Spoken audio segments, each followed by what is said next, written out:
Welcome to the Black Sparrow Media Internet Broadcast Network.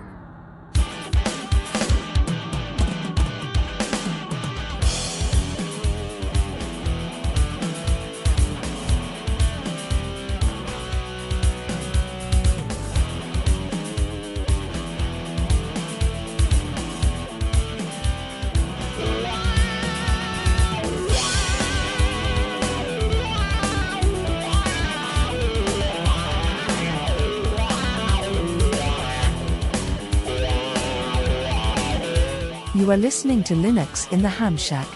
LHS is a podcast about Linux, open source, and amateur radio, for everyone. Now here are your hosts, Cheryl, W5MOO, Russ, K5TUX, and Bill, NE4RD.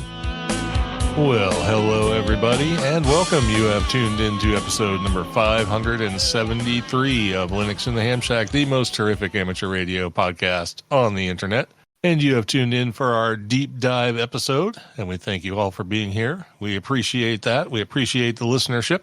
And before we get into our topic for tonight and our guest for the evening, we will go ahead and introduce the usual hosts of the show. For the on assignment, Cheryl, W5MOO. I'm Russ, K5TUX. And I'm Bill, NE4RD. All right. And tonight we, as I have just stated, have a guest. And his name is Sebastian Delmont, unless I am pronouncing that horribly wrong. I hope not. His call sign is KI2D, and he is the primary developer of the Ham2K Portable Logger, codename PoLo project. So thanks, Sebastian, for being here. We appreciate you coming on to talk about the project. Thanks for having me here tonight or today or this afternoon, whatever it is when people are listening to the show. No, I'm very excited to be here. And you didn't terribly mispronounce the name. That was close enough. Okay, Sebastian. well, I know. Go ahead. Yeah, Sebastian or Sebastian, either works. I'm originally from Venezuela. That's why the Spanish accent and the little accent in my name that I put in to see who pays attention to the Unicode character code map. I'm personally pretty picky about names. I think if people have gone through the trouble to put their name the way that it's really written, i.e. with the accent, that we should pronounce it that way. So Sebastian is what I'm going to say, if I have to say it. I appreciate that very much. And everybody else can call you Sebastian, and then you can just secretly hate them later. No, just don't call me Seb. That's okay. The only. Oh, jeez. I had no plan at all to do that. So if you want, you can tell us a little bit about yourself. We met you last year at Dayton Hamvention. You came by the booth and told us about the PoLo project and what you were working on. So let's find out a little bit more about you before we get into what you've been doing. Sure. I'm a software developer by trade. As I said, I'm originally from Venezuela. I moved to New York City in 2001, and I've been here in New York in the States since then. I grew up. My grandfather was a ham, and I have fond memories of that. He kind of like pushed it to the side later on, but I remember sitting with him listening to the radio. But I never became a ham myself until, like many people, COVID hit, and somehow I need a way to connect with others in the middle of this isolation. And I kind of like remembered the whole radio thing and decided to look into what it would take to get a license. And by mid-April 2020, I had my general and then went deep into the rabbit hole. And shortly thereafter, got my extra. And I've been doing a lot of ham-centered things since then.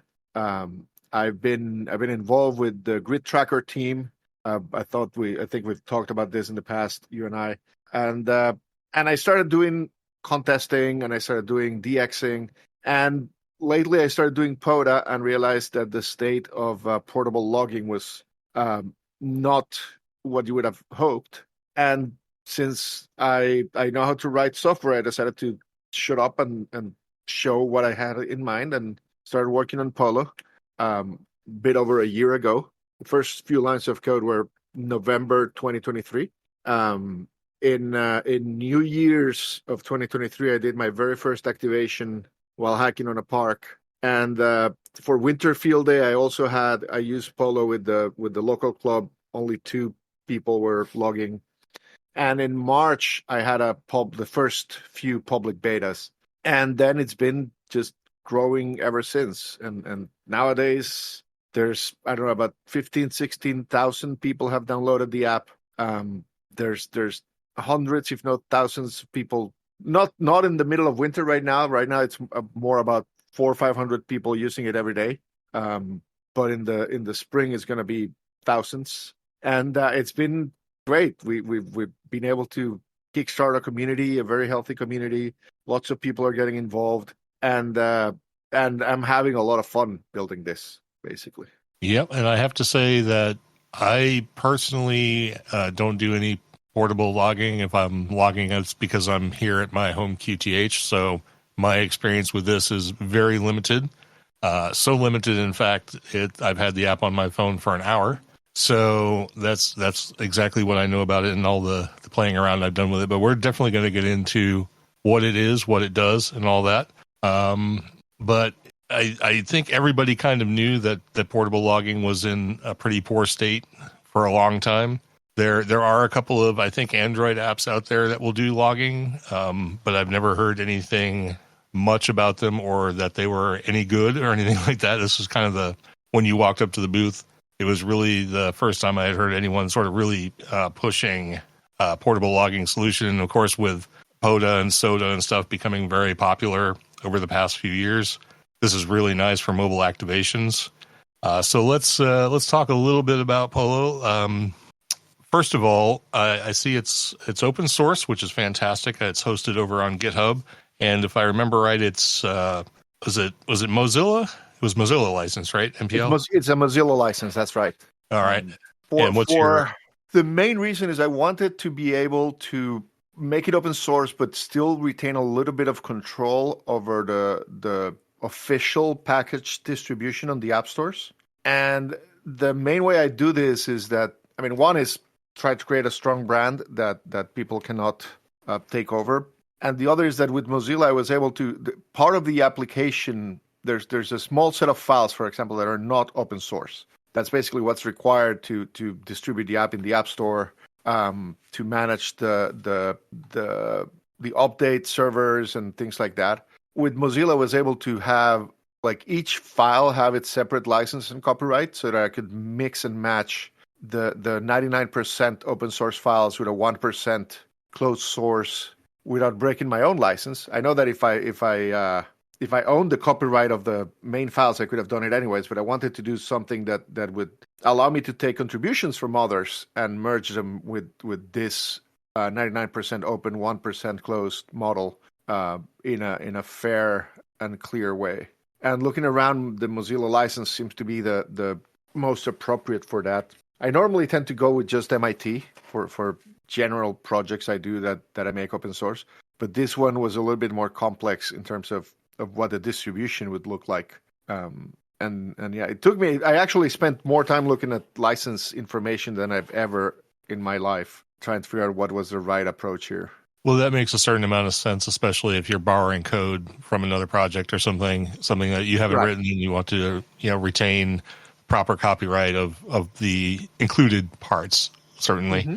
So what is, I know there's all these kind of things you have to do to aggregate the code and put them out as mobile applications, but what is the main code base of the application? The main code base is React Native, which basically builds a native shell that runs JavaScript and React code on top. The thinking for using that was one that I was familiar with React, and the other is that the performance is not as good as a purely native application. And nowadays you can use things like Kotlin to do cross-platform, but I wanted to be able to do this quickly, and I wanted to be able to make it cross-platform iOS and Android without having to go through too much work, because I was a single developer working on this, and I mostly still am. So I needed something that had good cross-platform capabilities, and React Native is basically the only good answer to nowadays that doesn't require the effort. I don't know. I don't know if Kotlin has improved enough to the point where it's really stable cross-platform, but it was a lot easier to get started with React Native. And I also have the science to bring all of this out of the mobile, of the phone world and into regular desktop apps. And it's also a lot easier to reuse React components in that scenario. So I went with React from the beginning. And the app right now works on Android and iOS. You can also run it on Macs because they let you run on the new Macs. You can run iPad apps natively. So the app works as a tablet app in new Macs. There's support in React Native for compiling on Windows, but a lot of the libraries do not work on Windows, so we're not taking it there right now. And sadly, there's no support for Linux on React Native. So that's one of the limitations we have with the current code base. But I'm going to stop talking right now in case you have more questions. But we can talk about that particular line of future ideas. Well, I'm definitely interested in that. And what's funny is the question I was going to ask you next was, were you looking towards desktop use as opposed to native mobile application? And you, with some prescience, actually answered that question already. So if you want to talk about and also I wanted to point out that there's not a lot in the way of logging applications, ham radio wise, for Mac. So that's a nice, possibly unintended benefit to give the Mac community something to look at for that purpose, because I know there's just not a lot out there for it. If you want to talk a little bit about the potential migration to Linux, that'd be great, because I'm sure people would be interested in it.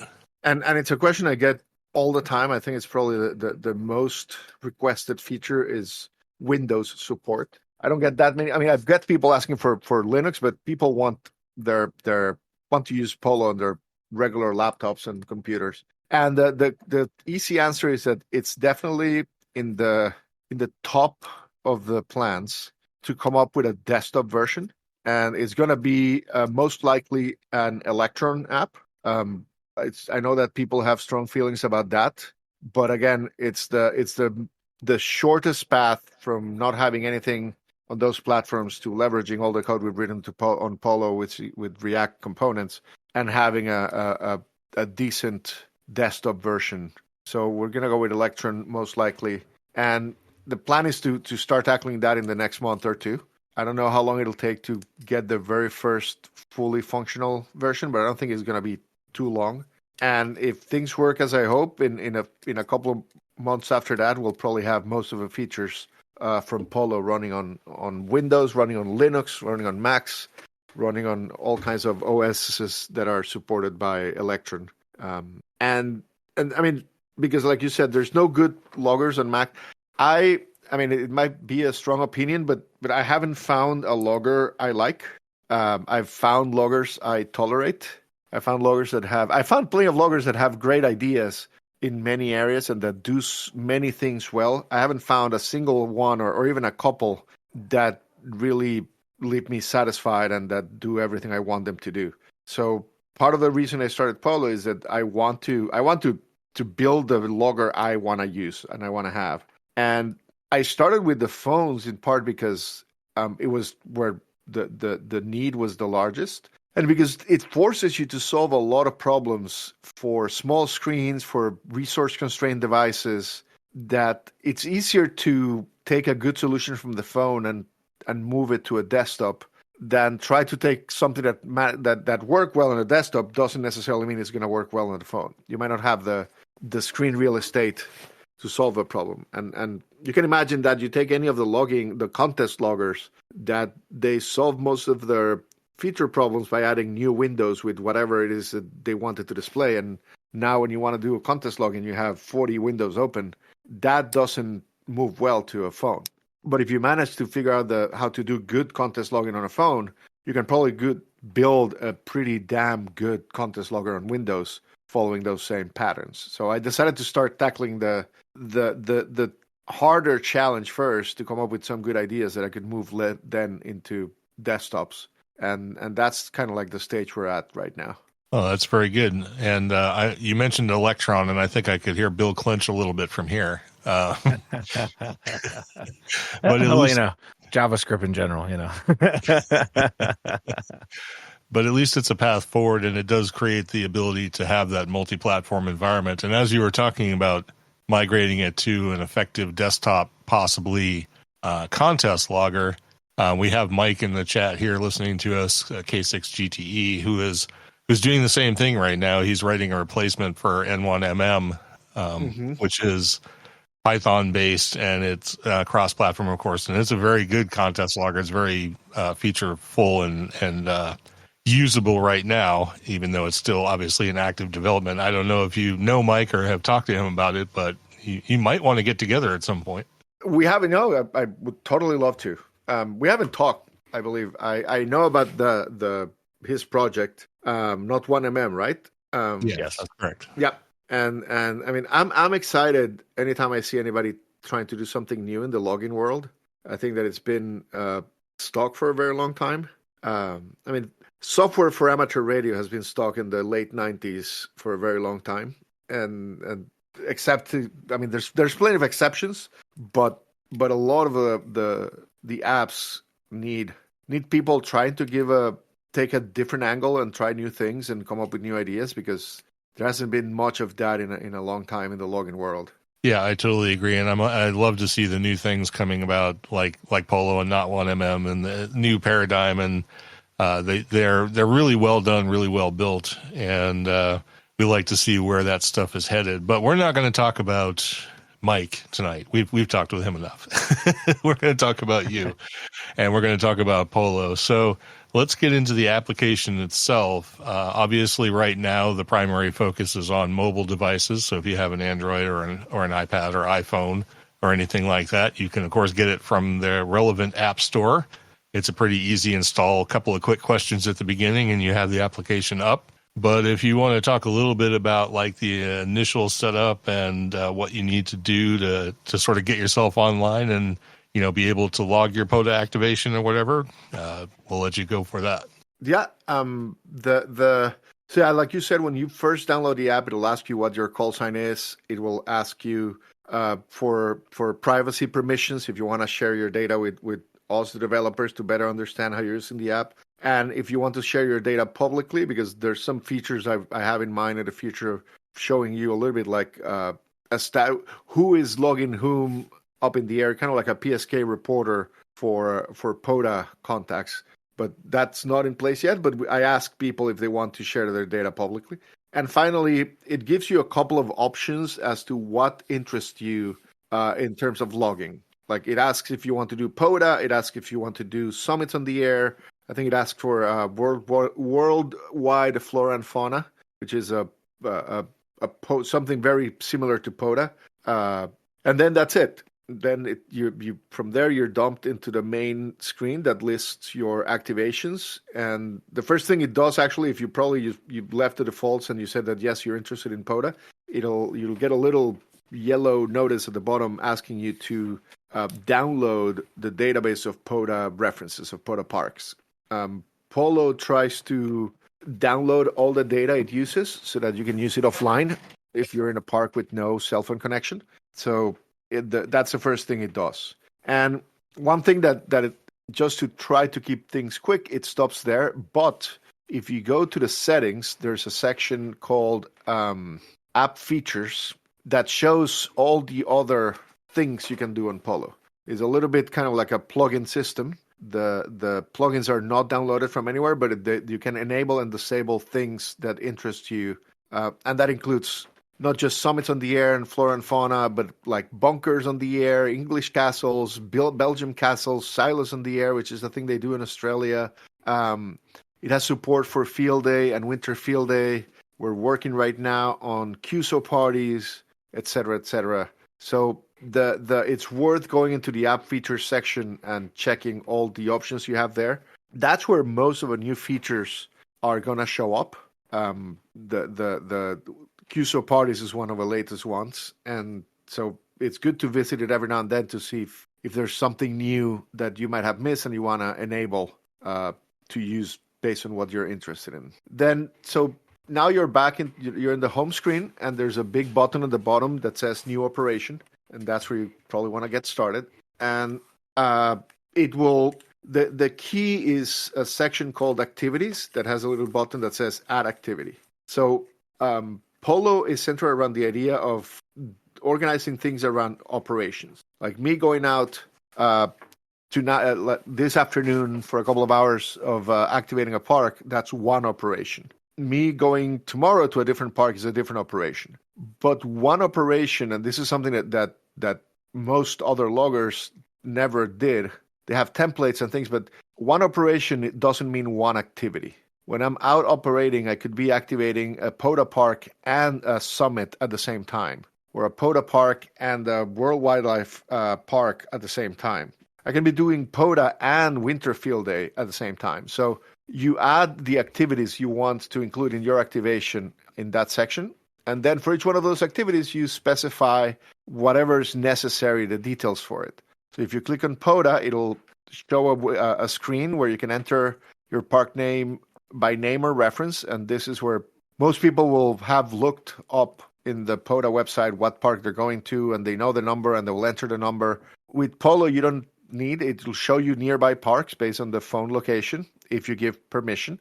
Or you can enter the park name.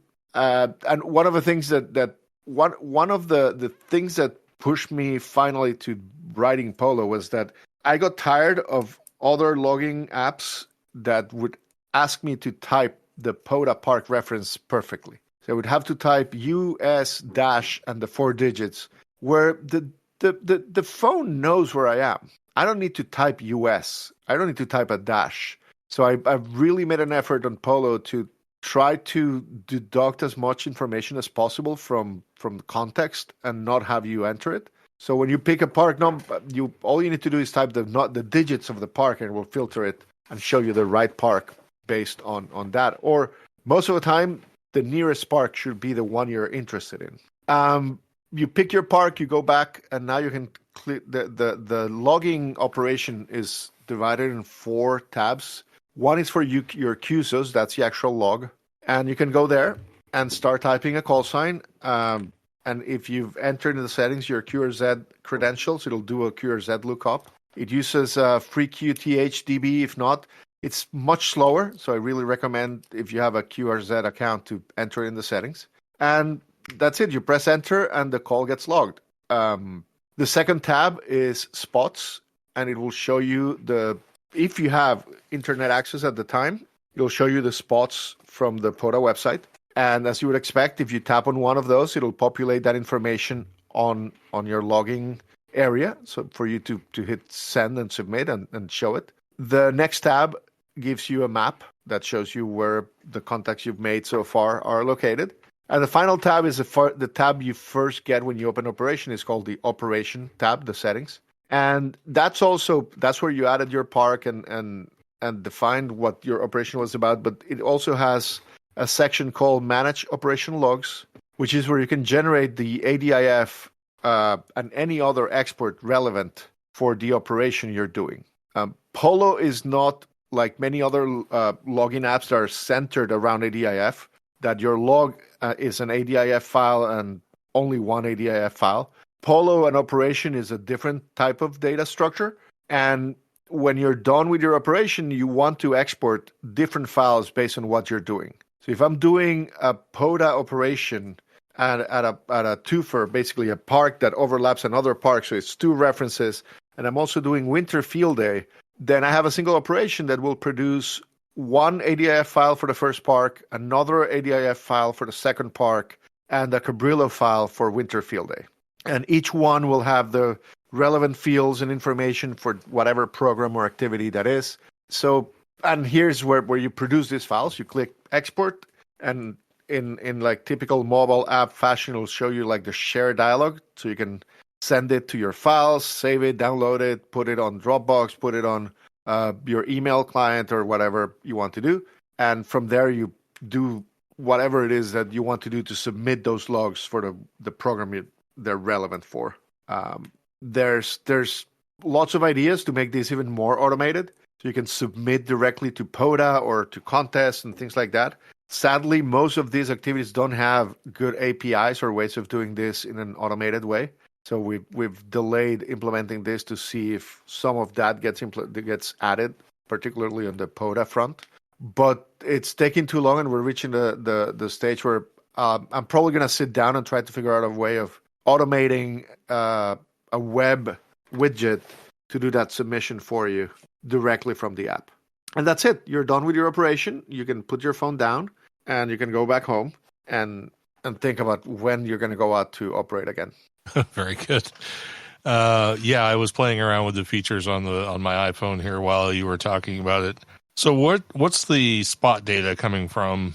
The spots depend on which settings you have enabled in the features.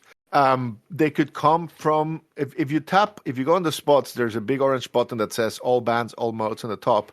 You can configure your spots. And right now, based on what I have activated, some of them are coming from the PODA app website, some are coming from the Soda Watch site, and some are coming from the WWFF Watch site. You can enable whatever is convenient to you there. I believe those are the only three. Well, we might have some spots for bunkers and castles in the air, but PODA and Soda and WWFF are the main spotting sources we have right now. It does not do cluster spots, in part because the cluster spots are a cluster. I'm going to omit the next word. That trying to implement access to like a telnet-based cluster from a mobile app is painful enough that I've been like pushing that down the line as much as I can. And it's not as relevant for mobile for the type of portable operations we do right now.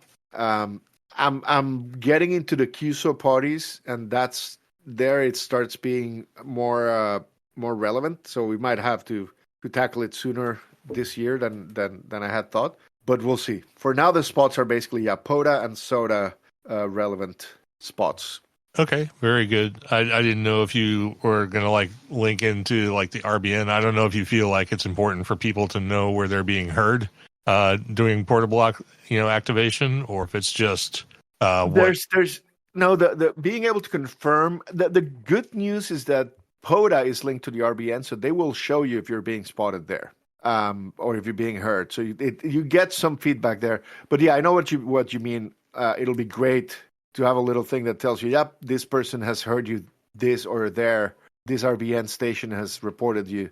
It's just that right now, getting into that data has not been on the top of our feature list. Yeah, no, I totally understand. And I noticed when I went into the section here for it set up a general operation because I didn't tell it to do anything specific. Right. But it does allow you to set where you're at, what things you want to see in your spot list. And of course, then like if you go into where you would key in a QSO, if you click on, if you get a spot, if you tap on a spot out of the list here, it'll actually populate your QSO, which is kind of nice. It doesn't populate your signal reports or anything like that, but it does give you all the information for that station pre-populated. So that's kind of nice. And if the spot is for a park, it will also bring the park reference and things like that you might want to log. This works if you're hunting from home. You don't have to be operating on a park for that to be useful. But if you're hunting PODA parks, it brings all that information into the login area. Yep, and I see that if you allow your location to be known, that it will populate it as a grid square, which is nice. It actually does the translation. Right. So a lot of people come asking in the forums and the Discord, like, why is the map not showing the lines? And that's because you didn't put your location. If we don't know where you are, we cannot draw a line anywhere. So if you want lines in your map, you need to make sure that your location is set. Yeah, and also if you go to the map without a location set, you're in the middle of the Atlantic Ocean because I assume it defaults to zeros. So it defaults to what I call the Null Island World Heritage Site. I don't know if you know the history of Null Island, but it's worth a Wikipedia search. We'll do that. I'm not familiar with that, but I know exactly where it is now because when I selected the map without a location, it was right there. Yeah. Yeah, there's also Africa. Yes, yeah, and I also noticed that.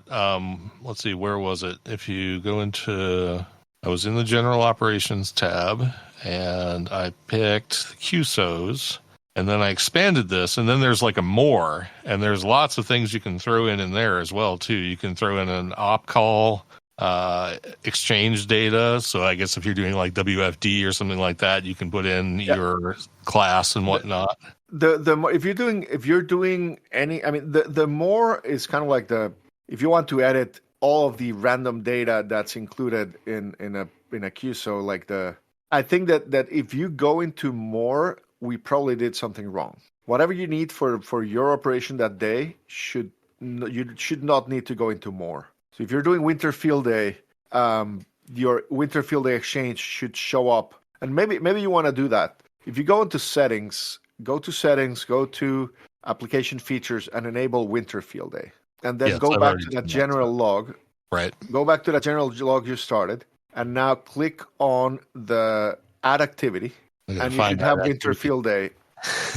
In the operation tab. Yep. Should be like 2/3 down. Add activity, winter field day. Yep, I see it. Oh, and you can add it there. Yep, I see it. It'll ask you for your class and location. It has a link to the official rules, because sometimes when I'm doing one of these things in the middle of it, I get this question that I want to answer, like, what is this particular rule that I forgot? Can I self-spot or not? And I like having links to those things next to me when I'm doing any of these activities. So I put the links there for easy access. So you put your winter field day exchange. Let's say it's 1:00 Eastern New York for me. Now you go back to the QSOs, and the bottom field should have class and location entry fields, the login area. Yep. And also, if you go on the top right, there's like a ... an overflow menu that lets you do things like hide the signal report fields if you want, because if you're doing this on a phone, the real estate is limited, and those 5 nines are a bit of redundant for most people, so you can select there to not show them. So now you have your log entry is basically their call, class, and location. And I want you to see one of the features that I don't know if another logger has implemented. I haven't seen it in a single log, and it's something that drives me crazy every time I'm doing winter field day or field day, which is, imagine you're logging somebody, you put a call, you put the class, and they tell you they're in San Diego. Instead of telling you the 3 letters for that ARRL section, they tell you San Diego. Now, if you type SAN in that location field, you will get a list of any ARRL section that contains those 3 letters. What I see in my screen right now, it says Santa Barbara is the first, Santa Clara, and then San Diego. And now I know that San Diego is SDG. So it does look up for any of the ARRL locations. And even more revolutionary, if you wish, is for all the QSO parties, it will let you search county names. And I don't know if you've ever done a QSO party, there's always that weird county that somebody's trying to give you, and that they, for some reason, don't want to give you the 3 letters, which will have been the easiest, but they give you a full name of the county, and now you can look up your abbreviations directly from the login screen. You don't need that printed shit with all the county names on the side. PoLo will do the lookup for you. Is that an online feature, or will that work offline as well? That's offline. All of those features are offline. PoLo tries to do as much as it can offline. The main thing it cannot do offline, the only thing it cannot do offline is spots. Even name lookups. If the call sign is in a previous contact, it will use that before trying to contact QRZ. And PoLo even lets you upload, if you have a large log from all your 20,000 QSOs, you can upload that to PoLo for it to use basically as a cache of call signs and names and locations that works offline. Oh, that's really nice. I also, what was the other thing I was just looking at? I got sidetracked. I'll give you another little Easter egg, which is go on the operation and go to the call sign, the login field, their call field, and enter Kilo 5 Tango Uniform X-ray. Oh, if you're going to show that it mentions Linux in the Ham Shack, I found that one. And the Linux in the Ham Shack thing is actually a live link. You can click on it, and it will take you to the website. Yes, I did. That was one of the first things I came across. Yeah. If you tap on the name, it will open or the Mount Vernon. It'll open another screen that has your QRZ photo, a link to QRZ, and any additional information. If you've worked, if you have that call in your history, it'll show that there. If you're using PoLo on a tablet, especially if you're using it in portrait mode, in landscape mode, it will split the view. So you'll have your logging area on the left, and you'll have either the spots, the map, or that call information on the right side. You can have that on screen all the time if you have enough screen real estate. And I just remembered the thing I was going to mention is that apart from QRZ lookup, you also have a link to Ham2K, so it will look up that way as well. It will use there's I always confuse. I should know better. It will use hamdb.org, which is free and doesn't require an account, and that's on by default in case you haven't enabled QRZ. But it's really slow. Sometimes it takes 3, 4, 5 seconds to return the data.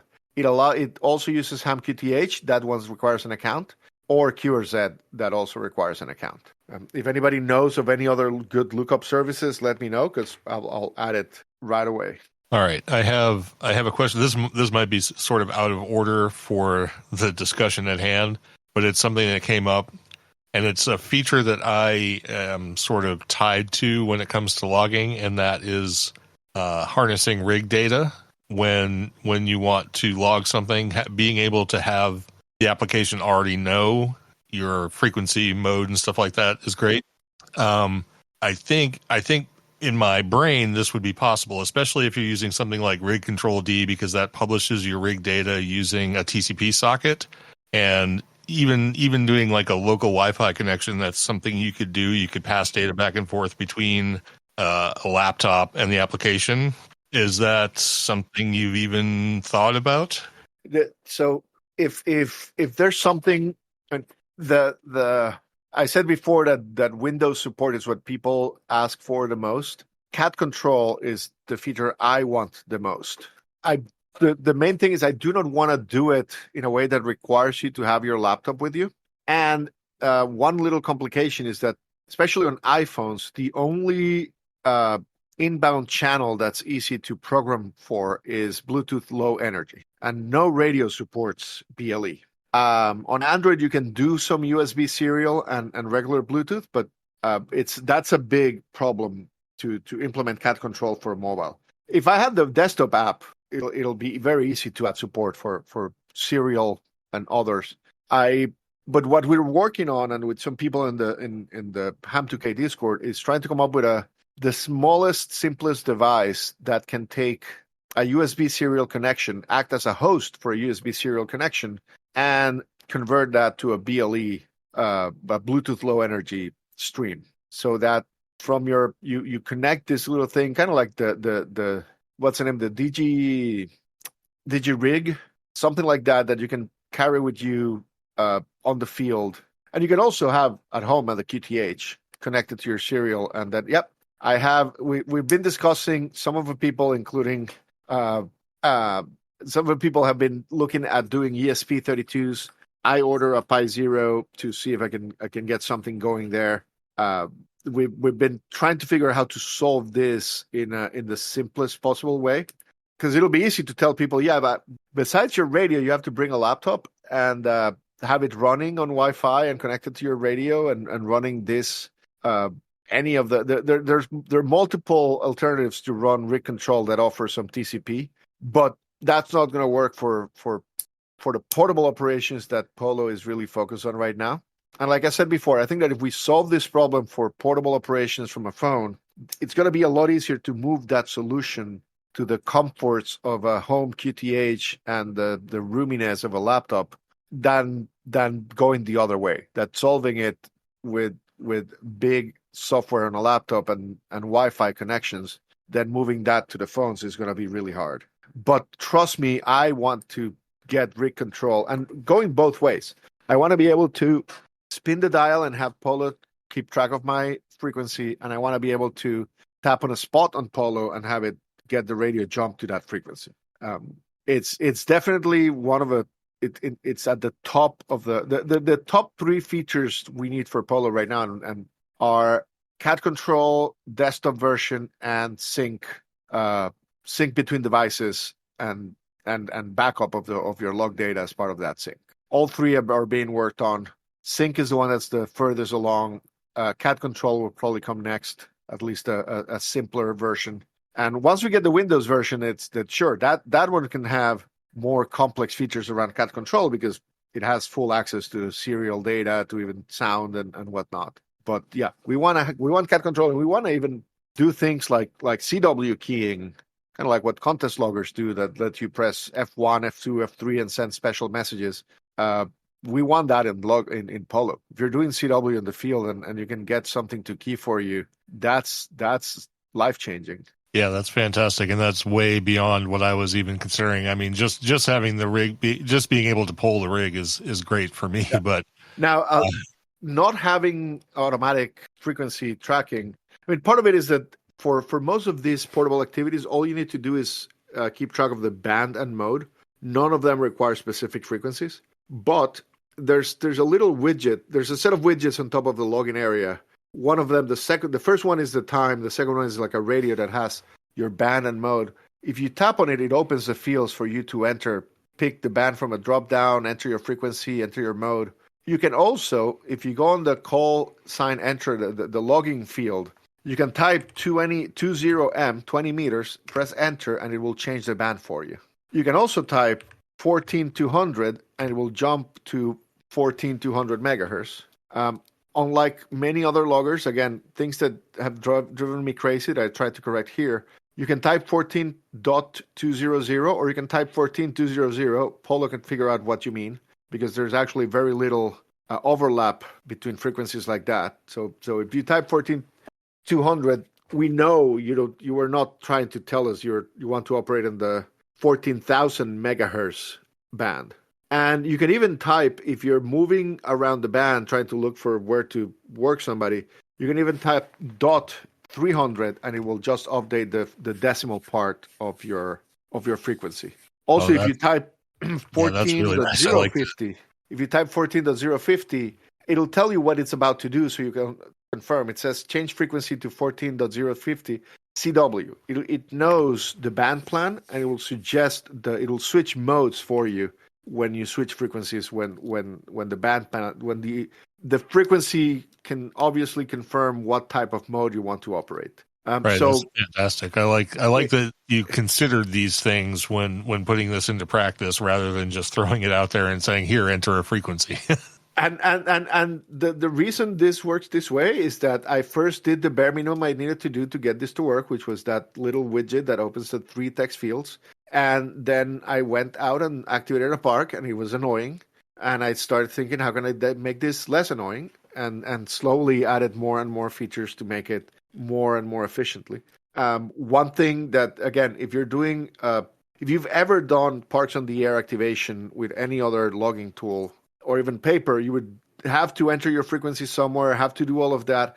And then on some other device, go open the poda.app website to spot yourself. Again, here, if you look at those orange widgets, if you're activating PODA, if you're not doing PODA, it doesn't show because there's no point in showing you the PODA spotting controls. But if you have PODA as one of your activities, you will see a self-spotting button there. You can tap on that, it'll let you enter a message, press a button, and it'll spot you for PODA. If you're doing PODA and summits on the air, it'll spot you on both websites. Same thing if you're doing WWFF. Again, you tell PoLo what activities you're doing, and PoLo tries to do all it can on each one of those activities. So that'll spot yourself on those websites. But also, again, I went out, used that. It started getting annoying, trying to tap 3-4 times to do one thing. And now, if you entered QRV on the call text field, it'll let you self-spot with the QRV message. You can also enter QSY, and it will spot you with a QSY after you change frequencies. Or if that's the end of the day for you, you can enter QRT, and it will spot you with QRT. So it's just 4 keys with the send, and you're self-spotted in 3 websites if that's what you need. That is fantastic. I was doing that as you were talking about it. That's great. If you actually spotted yourself, then you probably want to go to the website and delete it, or at least No, I didn't actually push the button, but I see where you type QRV and it says, "Do you want to self-spot QRV?" And I'm like, "Oh, yeah, yep." There's lots of little commands like that. If you go to the website, the manual, which is polo.ham2k.com, there's a section that shows you a lot of those commands. Not all of them are. I add little shortcuts like this faster than we've been documenting them, so some of them are not that obvious, and some of them I mention on when we record one of our YouTube live streams demonstrating the features. But ideally, they'll all end up on the website, on the documentation. well, fantastic. And just to jump back a little bit, there was some chatter in the chat about when we were talking about cat and rig control that best route might be something like a Pi0W, which you mentioned, or an ESP32. So I don't know if you've considered that as an option. Yeah, no, I mean, Woody's the one who brought that up, and he's been in our Discord as part of the discussions as how to best approach this, figure out which device, because the tricky thing is that the device has to act as a USB host, not as a USB client, and a lot of the software that uses ESP32s uses it as a USB client, which is not exactly what we need. We need the radio to think that little circuit is your computer, so it opens a serial connection there. There are ways of doing it. We just need to start trying to figure it out. And I know that Woody, he was saying here in the chat that his ESP32s just came in today.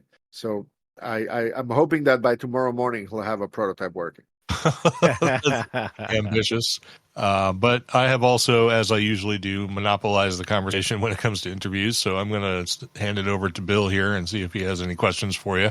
Yeah, I wrote down a couple of notes as we were going through this, and I was thinking about the QSO parties and having the county lookup. Does it handle people operating on like 4 corners and 3 corners where they have multiple counties and stuff like that? It lets you enter the multiple locations with a slash. Okay. It doesn't. The lookup code right now doesn't work when you have a slash, but that's one of the things I'll fix eventually. Again, I'm trying to prioritize the features and the fixes in order of how important they are. When you're logging somebody, the kind of operator that's doing a county line operation, they're trying to be as efficient as possible, and they will give you the right letters right away. Yeah. So it's rare that you'll need lookup in that case. You mentioned QSO parties. I mean, one of my goals, or what I call my benchmarks, the achievements I want to do with PoLo, is I want to be able to run PoLo while at a park, so doing a park on the air activation on a weekend that has 3 QSO parties. And I want to be able to log as in state for one of those QSO parties and out of state for the other 2 on a single log. Oh, because that'd be interesting. I don't want you to have to switch logs what people do is they run N1MM and configure 3 different logs and switch between them, or they run 3 different apps. But if you look at most of these QSO parties, the counties are unique enough that you can tell which party the person is participating in just by looking at the county.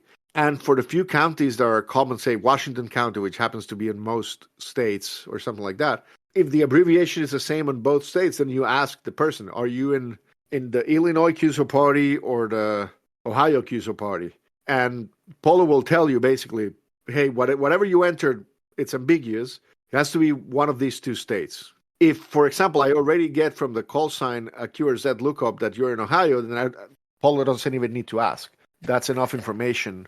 Or at least it tells you, and then you can confirm with the operator, because sometimes people go roving for these parties. But right. I think that some of the loggers have also kind of handled some of the known crisscrosses. There are a couple of parties that not the loggers, but the parties themselves did it. So they coordinated so that the counties are unique, and they will even accept one log that has QSOs for the other counties, and they deal with them correctly. Right. And you also have the multi-state ones like the New England QSO party. And they have the New England 7 call area. Yep. 7 QP. So there's those, but there's, I forget which ones they are. There are a couple of parties that are not integrated as one party, but they are coordinated in a way that's easy to log whatever you are. Yeah, that makes it easier. But it's this is kind of like I said, I if the problems I solve on a phone are easy to take to the desktop, I think that the problems I solve for QSO parties will make it a lot easier to solve other scenarios with regular contests and things like that are less convoluted and complicated.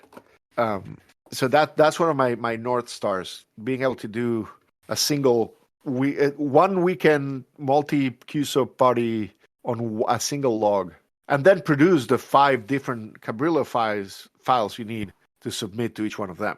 Yeah, that would be amazing. And the other thing I wrote down here, well, I did write down rig control, but we've already talked about that. Knowing the, because I'm a curmudgeon on JavaScript, knowing the dumpster fire that is those Node modules, how are you handling the security and the software inventory for those Node modules that you're bringing in? I mean, are you every update you're going through and ensuring that you're not putting out something with something that audit fix will pick up, or are you using Dependabot or Renovate or one of those many things? I've been using Dependabot for a couple of things. Dependabot. I'm doing. I try to be careful. I don't have any serious industrial grade solutions in place just yet. It is something I'm very aware of that I try to contain. I mean, one of the things is trying to limit the dependencies as much as I can. But yep, it's dependency management is the hell we have to deal with.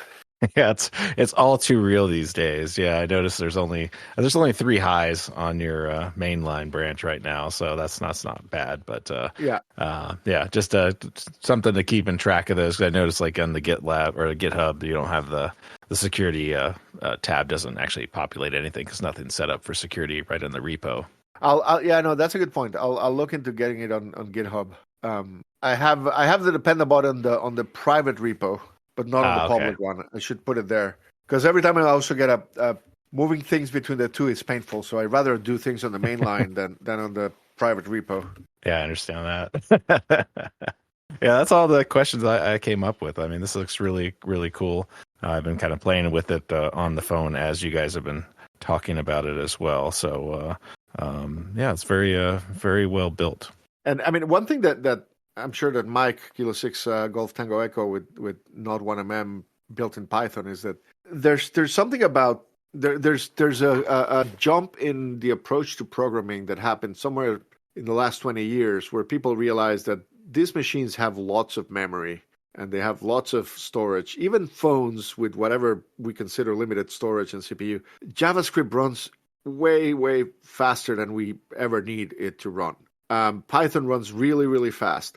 I can load lots of data in memory, and I can reference 15 different files for 15 different QSO parties and county names and things like that. You see all of the old logging software trying to be super optimized C++ code that comes from even like DOS or command line, Unix command line tooling that try to be so hyper focused that they don't try to be more useful with this kind of things. And like there's a whole new universe that opens up the moment you realize that it's okay to load a JSON file with all the parks until you get someone who comes and complains that their Amazon tablet with 2 megs of RAM is crashing, and then you optimize it. But you can start by just throwing more memory at the problem until it is a problem. And that's something that a lot of the older amateur radio apps don't even know it's possible. Right, and a lot of those were written for spinning disks and stuff like that, where I/O contention was high and stuff, and now we're all solid state, and you can have multiple file handles open without any problems and losing state. So, those are the things that we no longer really have to think about. So, a lot of these things are stuck in the old age of development. And it's a big advantage I have for having like a greenfield application that just started now. I don't have to deal with that legacy perspective. So that is a huge advantage. Yeah, and I really try cool. to take and I try to use as much of it as I can. Like there's some code here that does scoring of QSOs for wherever activities you have going. And like if you're doing a QSO party, it will check to see if it's a multiplier for the QSO party, but it also checks it for PODA uniqueness and things like that. And it does that every second for all the QSOs in your log. And it's the kind of thing that as a software developer, I started coding in the 90s. I know what dealing with small memory footprints looks like. And part of me gets like goosebumps when was writing this code, because it was like, am I sure I should be trying to do this many things at the same time? But the thing works, it's like it's fast. It's more than fast enough. Oh yeah, absolutely. And it enables me to do features that I know that make people happy. Like it's not just that it works, but it is like people use the app with a smile on their face. Yeah. These devices have tons of power, so burn it until it's gone. Right. If they're buying a $90 or $59 tablet off of Amazon or at Best Buy, yeah, they're on their own. What else you got, Russ? I actually don't have a lot else. I think we've really gone through this pretty deep, and that's exactly the purpose of these shows, is to drill down into the nuts and bolts and see how it operates. So I don't actually have any further questions. I mean, everything I wanted to know about the application I've already heard, and the future trajectory I think we've talked about quite a bit as well. Looking forward to seeing where it goes, but we'll hand it back to Sebastian and say if there's anything else that we somehow didn't talk about, or is there anything you want to mention about the project or contributing to it or anything else, or how to get involved. And I know you have a Discord server and stuff. Just anything you want to say by way of wrapping this up, we'll give you the floor here. The easiest, the shortest thing I can say is just go to polo.ham2k.com. You'll find all the links there for both downloading the app, for finding the Discord, for finding our social media presence. Our YouTube channel that we started recently we've been trying to collect videos explaining how to use the app and some of these advanced features. There's the manual there. Join the Discord. We're very nice to people there. If you have any JavaScript experience or React experience, or even if you don't but want to learn, give it a shot. Try to get the app to build on your environment and see if you can start tweaking things to your liking and contribute. We have half a dozen contributors already. A few, like more than 100 pull requests have been merged into the app. So we welcome contributions. We also welcome people who want to help with documentation. As I said, I write features faster than I document them. So that's an area that could use extra pairs of hands. We have some very good collaborators already, but the more the merrier. And you can even help by donating money. You can do that straight from the app on the settings page. You can also go to the site and you'll find a buy me a coffee link that helps keep us motivated, that helps us buy radios to test cat control, that helps us attend conferences like Hamcation and Hamvention. So that kind of support is also very, very welcome. The app is free. It will always be free, as in beer, free as in speech. It's open source. I made it open source to also give people an escape hatch. If I stop working on the app, someone can take it off and fork it and keep it going. But I don't intend to do that. And the best way to force myself to keep the pace is to let others try to take it if I fall. And we do have plans to do a sync service that might be paid, but even that server will probably be available open source anyways. So there's no lock-in here other than because of the good features that make you happy when you use it. So give it a shot, give it a try, and join the community. Well, I have a feeling that people will, and I know I will. And like I said, I personally don't do a lot in the mobile space. Cheryl and I have definitely talked about doing some PODA activations. There are tons of parks everywhere, but there are also several around here, and it wouldn't actually take us much to get on the air and be able to activate a park. I've done plenty in the hunter space, but give it a shot.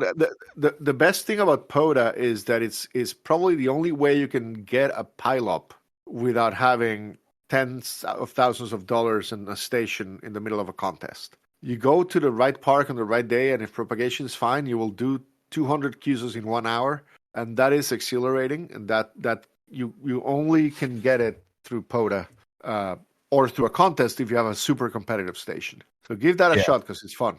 Yeah, I think we will. And the other wild card I have is if I can get her actually onto the mic or onto a key, is we'll have the POTA plus YL combination, which should cause our rig to explode if we actually activate something. Yep. Yeah, and PoLo has some features for activations with more than one operator. So you can keep a single log for both of you, and it'll produce the two ADIFs, for example. There's lots of things like that in the app that come very handy when you do operations like it.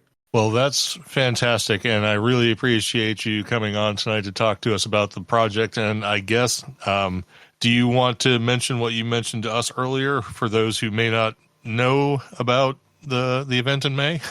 I'm going to be in Dayton for Hamvention. I will only be there on Friday. I'll be there on Thursday and Friday. I won't be able to be there on Saturday and Sunday, but I will be at Hamvention this year. Earlier this year, I had given up hope because of other life commitments, like daughters graduating and things like that. But logistics have been figured out, and I'll be able to make it to Dayton in May. And I will love to talk with anybody who uses PoLo or people who don't use PoLo, and I want to know why. Well, you're definitely getting it out there, and I hope we can help you along that line as well. And we are definitely looking forward to seeing you again. We did see you last year, and I certainly hope we see you this year. And in the meantime, we are definitely looking forward to PoLo and its progress into the future. And I know you'll have a lot of success with it. So thanks again for talking with us and being here tonight. And I'm sure we'll be in touch. Thank you for having me. It was fun talking about it. All right. We really appreciate that. And we'll let you get back to your evening. I know you said you were tired, and I hope you finish off your whiskey and have a good sleep and enjoy the rest of the week. Thank you very much. Thank you. All right. Well, with that, we have come down to the end of the show. We do want to mention that you can help us out if you like by subscribing on Patreon or PayPal or buying some merch or sending us show topics for our random picker wheel topics. We always are in need of those, in need of all of those things to help keep the lights on here. If there's something you can do for us, if not, just please continue to listen to the show. And hopefully we'll continue to bring you great content like we had tonight and great guests like Sebastian, KI2D. And next time around, of course, we'll have our short topics episode. So we hope you'll tune in for that.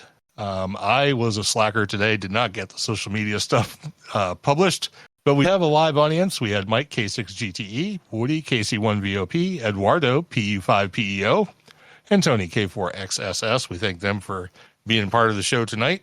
And we're just going to wrap up this episode and let you get back to whatever it was you were doing. This has been episode number 573 of Linux in the Ham Shack.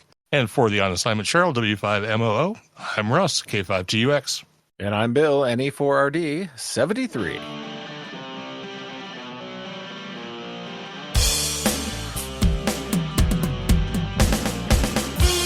Thank you for listening to this episode of Linux in the Ham Shack. LHS is a community-sponsored podcast. Live recordings are Sunday nights at 8 o'clock Central Time. Our homepage can be found at lhspodcast.info. You can support the podcast via Patreon at patreon.com/LHS podcast. We're also on Discord, Facebook, Instagram, YouTube and Mastodon. Contact us via email at info@lhspodcast.info or via voicemail at 190954777469. That's 1909 LHS show. We also have merch. So until next we meet, remember to always heed your hedonism.